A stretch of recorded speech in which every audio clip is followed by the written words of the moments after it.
ایک شخص نے اپنے کزن کو، اپنے چچا کے بیٹے کو، چچا زاد کو قتل کر دیا اور خود ہی اس کا مدعی بن کے حضرت موسیٰ کے پاس آیا کہ بتائیے جناب میرے اس بھائی کو کس نے قتل کیا ہے؟ حضرت موسیٰ نے ایک سادی سی بات کی، کیا فرمایا؟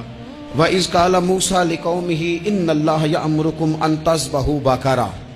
حضرت موسیٰ علیہ السلام نے اپنی قوم سے کہا کہ اللہ تمہیں حکم دیتا ہے کہ ایک گائے ذبح کرو، گائے کا کچھ حصہ مقتول کو مارو، وہ خود اٹھ کے بتا دے گا مجھے کس نے قتل کیا ہے۔ یہ پہلا سپارہ ہے قرآن مجید کا، آپ اس کو دیکھ لیں، یہ آیت نمبر 67 سے شروع ہو رہا ہے۔ تو اب وہ چونکہ ذبح کرنا نہیں چاہ رہا تھا، اس کو پتا تھا کہ مجرم تو میں خود ہوں، وہ ذبح چونکہ کرنا نہیں چاہ رہا تھا تو اس سے کہا کہ مارو ایک حصہ گائے کا، اس کو تو یہ اٹھ کے بتا دے گا۔ تو اس نے جواب کیا دیا؟ قالوا اتتخذون ہزوا، یعنی لگا آپ میرے ساتھ مذاق کرتے ہیں، کبھی ایسا بھی ہوا ہے؟ قال اعوذ باللہ ان اکون من الجاہلین، حضرت موسیٰ علیہ السلام فرمانے لگے میں اللہ کی پناہ مانگتا ہوں میں جاہلوں میں سے ہو جاؤں۔ جب کہا نہیں ذبح کرنی ہے تو اب ذرا دیکھیے کرنا نہیں نہ چاہ رہے۔ قالوا ادع لنا ربک یبین لنا ما ہی، کہنے لگے اے موسیٰ پھر آپ نہ رب سے دعا کریں کہ وہ ذرا کھول کے بتائے وہ گائیں کس طرح کی ہو، ارادہ نہیں نہ ذبح کرنے، آپ دعا کریں۔ قال انہ یقول انہا بقرۃ لا فارض ولا بکر، فرمایا کہ رب کہتا ہے وہ گائے نہ بوڑھی ہو نہ زیادہ بچیا ہو، عوان بین ذالک، ان کے درمیان ہو، یعنی جوان گائے ہو۔ فافعلوا ما تؤمرون، کرو جس کا تمہیں حکم دیا جا رہا ہے۔ قالوا ادع لنا ربک یبین لنا ما لونھا، لو اگلی بات سن لو، کہنے لگے آپ دعا کریں رب سے کہ وہ کھول کے بتائے اس کا رنگ کس طرح کا ہو، رنگ بتائیں کس طرح کا ہو۔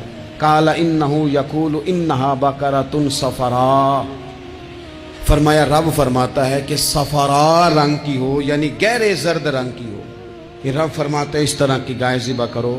فاقع لونھا تسر الناظرین، اور جب کوئی اسے دیکھے تو اسے اچھا بھی لگے، آنکھوں کو اچھی لگے وہ گائے، اس طرح کی گائیں ذبح کرو۔ لو اتنی باتیں بتا دی۔ قالوا ادع لنا ربک یبین لنا ما ہی، کہنے لگے نہیں آپ پھر دعا کریں اللہ ذرا کھول کے بتائے گائیں کس طرح کی ہو۔ ان البقرہ تشابہ علینا، ہمیں ذرا گائیں پر شبہ پڑ گیا ہے کس طرح کی ذبح کرنی چاہیے۔ وَإِنَّا انشاءاللہ لمہتدون، اگر اللہ نے چاہا تو ضرور ہم ہدایت پا جائیں گے۔ پھر اللہ تعالیٰ نے فرمایا کہ قال انہ یقول انہا بقرۃ لا ذلول تثیر الارض، گائیں اس طرح کی ہو کہ وہ کبھی کھیتی میں نہ چلائی گئی ہو، یعنی اس کو کبھی کام نہ اس سے لیا گیا ہو۔ بیل کو لوگ لگاتے تھے نا، جو کام آج ٹریکٹر سے لیا جاتا ہے وہ گائے بیل سے لیا جاتا تھا، تو وہ کھیتی باڑی کے کام نہ اس کو لگایا گیا ہو۔ ولا تسقی الحرث، اور نہ اس سے پانی نکالا گیا ہو، نہ کھیت چلانے ہل چلانے میں لگائی گئی ہو، اور وہ جو کنواں ہوتا تھا جس کے گرد گائیں گھومتی تھی، تو کہا وہ بھی کام اس نے نہ کیا ہو گائے نے۔ مسلمۃ لا شیۃ فیہا، وہ ہر عیب سے پاک ہونی چاہیے۔ قالوا الآن جئت بالحق،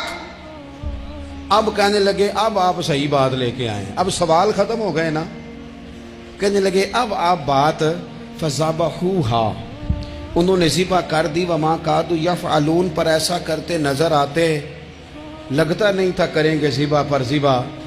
اچھا یہ گائیں پھر ملی کیسے؟ امام خازن کہتے ہیں کہ ایک نیک آدمی تھا، تو اس کا آخری وقت آ گیا تو اس کے پاس جو کل جمع پونجی تھی وہ ایک بچیا تھی، گائیں کی بچی، بچیا ویڑی، اس کے پاس وہ ایک بچیا تھی صرف۔ تو اس نے اس طرح کیا کہ اس کی گردن پر ایک مہر لگائی، اللہ کے نام پر بطور امانت اس نے اس کو جنگل میں چھوڑا، کہا یا اللہ میرا بیٹا ایک ہی ہے وہ بھی چھوٹا ہے، اس کی حفاظت کرنا اور میرے بیٹے کو پہنچا دینا۔ بچہ بالغ ہو گیا، اس کی ماں نے کہا بیٹا جو امانتیں رب کے پاس رکھوائی جائیں نا ان میں خیانتیں نہیں ہوا کرتی، جا کے جنگل میں آواز دے تیری گائے واپس آ جائے گی۔ اس نے جا کے جنگل میں آواز دی کہ وہ جو میرے باپ نے امانت رکھوائی تھی وہ کدھر ہے؟ وہ نشان لگی ہوئی گائیں دوڑتی ہوئی اس کے پاس آئی۔ واللہ خیر الرازقین، جب رب بندوبست کرے، جب اللہ بندوبست کرے تو پھر معاملہ اور ہوتا ہے۔ وہ گائے آ گئی، اب اس نے کیا کیا اس نوجوان نے کہ وہ گائے گھر لایا، ماں سے آ کے کہا کہ اماں یہ تو اللہ نے فضل کر دیا۔ ماں کہنے لگی پتر حالات ہمارے خراب ہیں، منڈی میں لے جا اسے بیچ دے، لیکن سودا میری مرضی کے بغیر طے نہ کرنا۔ کس کی مرضی کے بغیر؟ کس کی؟ اماں کی مرضی۔ اور سنو یار، تھے کچھ لوگ جن کو لوگوں نے تانے بھی دیے کہ تم ماں کے پیچھے لگ گیا ہے، لوگوں نے بڑا کچھ کہا، پر جو ماں کی مرضی پہ لگیں ناکام نہیں ہوتے زندگی میں۔ یہ دیکھو ماں کی مرضی پہ لگا، اس کی قیمت کتنی تھی گائے کی؟ بڑی مہنگی تھی، پر 3 دینار کی تھی۔ منڈی میں لے گیا، 3 دینار اس کی قیمت لگ گئی۔ تو ماں نے کہا تھا میری مرضی کے بغیر سودا نہ کرنا۔ اب بچے تو نہیں نہ مانتے، اماں کو کیا پتا باہر بزنس کیا ہے، لین دین کیا ہے، پر ماں نے کہا تھا میری مرضی۔ بندہ دے رہا ہے اسے 3 دینار، اس نے کہا جی میں نے طے تب کرنا ہے، ڈن تب کرنا ہے، پہلے اماں سے پوچھنا ہے۔ گھر جا کے اماں سے پوچھا، اماں کہنے لگی دے دے۔ واپس آیا تو اس نے کہا کہ میں 6 دینار دیتا ہوں پر میری شرط ہے، ماں سے نہیں پوچھنا۔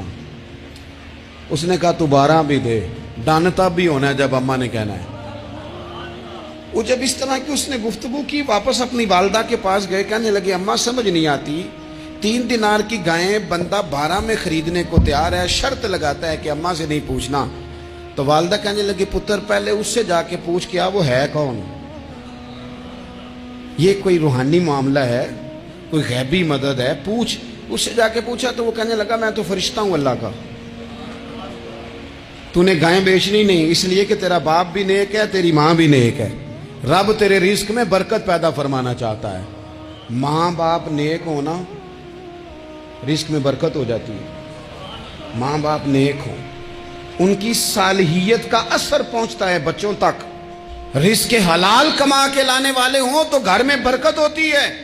جا کے کہا کہ تیرے ماں باپ نیک تھے، اسے نہ بیچنا گائے کو، تو کیا کریں؟ کہنے لگے بنی اسرائیل والے سوال کر کر کے خود مشکل میں آ گئے۔ اب وہ ایسی گائے جو جوان بھی ہو، یہاں تو ہر غریب آدمی اپنی گائیں یہاں لگا دیتا ہے، کھیتی باڑی میں یہاں لگا دیتا ہے، کنویں میں پانی نکالنے میں، تو یہاں تو ہر ایک کی گائیں، تو ایسی گائیں جس کا رنگ بھی اتنا پیارا ہو، زیادہ بوڑھی زیادہ بچی بھی نہ ہو، اور ابھی تک کھیت میں بھی نہ لگی ہو، وہ سوائے تیرے کہیں نہیں ہے۔ اس نے کہا چل پھر مہربانی کر بتا میں کتنے کو دوں گائیں، اگر وہ آ جائیں تو کتنے کو بیچنی ہے؟ اسے کہنا کوئی نہیں، ریٹ تو زیادہ کرنا ہی نہیں۔ ان سے کہنا گائے کے اندر سے گوشت نکال دیں اور جتنا گوشت ہے اتنے پیسے بھر دیں، اس کی کھلڑی بھر دیں۔ اب وہ بنی اسرائیل والے ڈھونڈتے پہنچ گئے، کہا جناب گائیں 3 دینار کیا 6 لے لو۔ اس نے کہا نا بھائی، ذبح کروں گا، گوشت نکالوں گا، جتنا وزن گوشت کا اتنے پیسے بھرو گے کھال میں تو پھر گائے تمہیں ملے گی۔ اب مجبور تھے، کیا کرتے؟ ابن کثیر حدیث لائے ہیں، امام سیوطی نے در منصور میں بھی لکھی ہے، نبی پاک صلی اللہ علیہ وسلم نے فرمایا سنو جوانوں، اور اسے دل کی تختی پہ لکھو، نبی پاک علیہ السلام نے فرمایا اگر بنی اسرائیل والے زیادہ سوال نہ کرتے تو اتنی مشکل کا شکار نہ ہوتے۔